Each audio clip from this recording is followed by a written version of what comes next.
কাটিয়ে প্রকৃতি সেজেছে ফাগুনের রঙে। একই সাথে আজ বিশ্ব ভালোবাসা দিবস। 2 দিবস ঘিরে উৎসবে মেতেছে নগরবাসী। সেই খবরাখবরই জানবো। সহকর্মী তানজিলা খান মিম যুক্ত আছেন আগারগাঁও থেকে।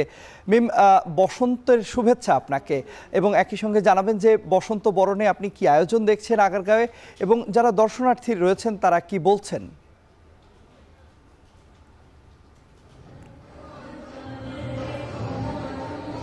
তন্ময়, আপনাকেও বসন্ত এবং ভালোবাসা দিবসের শুভেচ্ছা।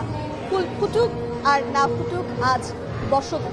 ঠিক একই রকমভাবে কোকিল আজ এই নাগরিক জীবনে কিংবা নগরে ডাকুক আর না ডাকুক, প্রতিটি বাঙালির হৃদয়ে যে কোকিল ডেকেছে তারই স্বাক্ষর রেখেছে এই বসন্ত উৎসব।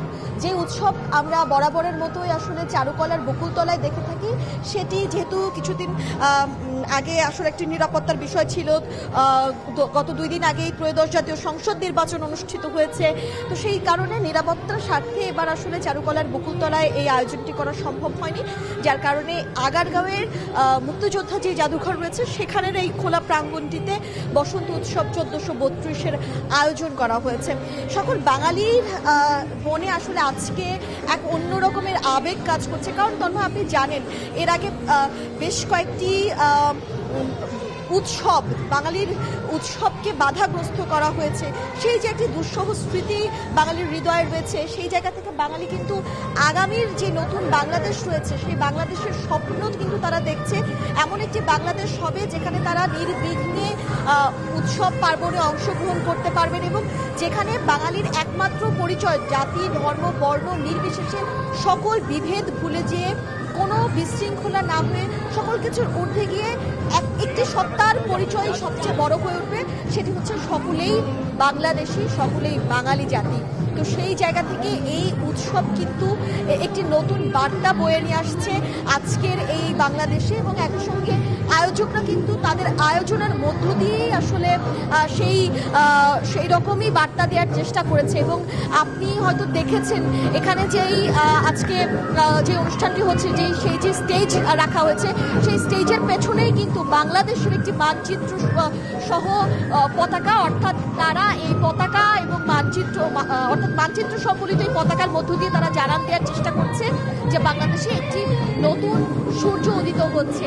এবং সেই জায়গা থেকে বাংলাদেশের নতুন নীতি নির্ধারক পর্যায়ে যারা আসবেন তাদের কাছে তারা অনুরোধ করেছেন যে আগামীর বাংলাদেশে সকলে মিলে যেন একসাথে শান্তিপূর্ণ বসবাস করতে পারে, কেউ কাউকে জোরপূর্বক যেন কোনো কিছুই চাপিয়ে না দেয়। সকলের যে একটি নিজস্ব মতামত রয়েছে, সকলের যে প্রকৃতির প্রতি ভালোবাসা রয়েছে, বাংলাদেশের প্রতি ভালোবাসা রয়েছে, যে যেভাবে খুশি তার ধর্ম এবং তার উৎসবগুলো সাদরে যেন সেগুলো গ্রহণ করতে পারে, সেগুলোতে অংশগ্রহণ করতে পারে। আমরা সকাল থেকে দেখেছি সেই সমবেত সঙ্গীত এবং কণ্ঠসঙ্গীতে এই আজকের আয়োজন শুরু হয়েছে, এবং এখন একটি নৃত্য পরিবেশনা চলছে। শিশুরা নৃত্য পরিবেশন করছেন ফাগুনেরও মোহনায় গানটি, যেটি আসলে ফাগুনের যদি কিছু গান থাকে যেগুলো আসলে আমাদের নিজেদের মনকে রাঙিয়ে দেয়, তো সেই জায়গা থেকে আসলে এটি তেমনই একটি গান, এবং সেই গানে শিশুরা এতক্ষণ নৃত্য পরিবেশন করলেন। আর এছাড়াও আসলে এখানে যারা এসেছেন তারা সকলেই প্রতি বছরই চারুকলার উৎসবটিতে অংশগ্রহণ করেন, তো সেই জায়গা থেকে আজ এখানে এসেছে তাদের কিছুটা মন খারাপ হলেও তারা চায় আগামী দিনে তারা নির্বিঘ্নে এরকম উৎসব আরো খোলা পরিসরে, বড় পরিসরে সেই উৎসবগুলোতে অংশগ্রহণ করতে। তন্ময়, এই ছিল এখন পর্যন্ত আমার কাছে বসন্ত উৎসব 1432-এর সবশেষ খবর।